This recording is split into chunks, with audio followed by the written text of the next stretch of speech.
This year marks 100 years since the Chicago race riot. It's a tragic event that has shaped politics and race relations in the city. Not a lot of Chicagoans know this story, but there's a push to educate and explore solutions to problems today that harkens back to this very difficult period in our history. WGN's Tanya Francisco has more. 1919 was the year of racial uprisings. It was dubbed the Red Summer by author James Weldon Johnson. There were more than 36 race riots in cities across the country, but none were as violent or as deadly as the one in Chicago. Chicago, circa 1919, was a city on edge. Much like Ferguson, Missouri in the summer of 2014, and Baltimore in the spring of 2015. I was watching these images on my TV screen, and it called up that memory of my grandmother's story, and I wanted to find out, what was this riot in 1919? Claire Hartfield is the author of A Few Red Drops, a book about the Chicago race riot. She learned about the notorious chapter of Chicago's history as a child from her grandmother, who was caught in the violence as she rode a streetcar. Looked out her window, she saw these mobs, growing mobs of young men, black men and white men, in the streets, fighting fiercely and throwing rocks at the streetcar. Turns out that was the first of 5 days of the most violent rioting the city has ever seen.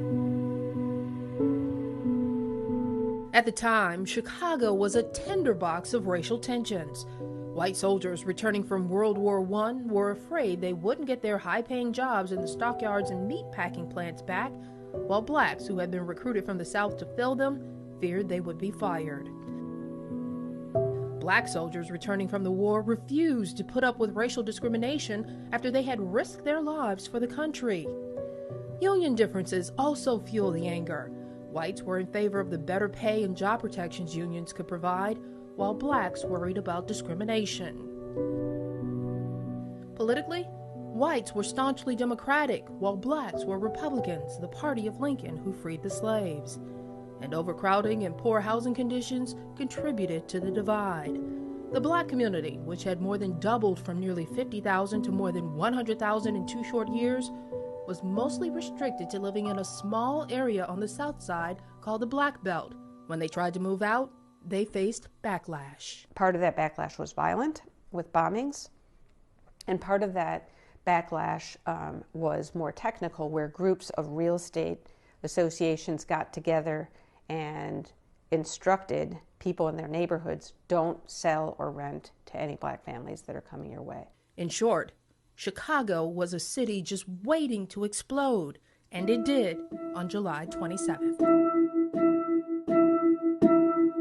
It was horrific. It was the worst riot in Chicago history. It was sparked by an incident at 29th Street Beach. A group of black teens were on a raft playing around and didn't realize they had drifted over an invisible line into the white part of the beach. A white man became infuriated and started throwing rocks.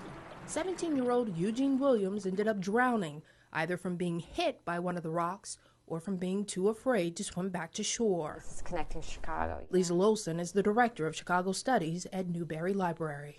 That moment of violence really ignited the city, which was brimming, seething with racial tensions leading up to that moment. Anger began to build when a white police officer refused to arrest the man accused of throwing the rock, and false rumors quickly spread throughout the community as the story became distorted about who died and why. There were some gangs, some white immigrant gangs that had been waiting to foment violence, and this was their moment. So they went to their clubhouses, they got their guns, they went into the black community, and from there it just exploded. There were beatings and bombings. 38 people ended up dying, more than 500 were injured.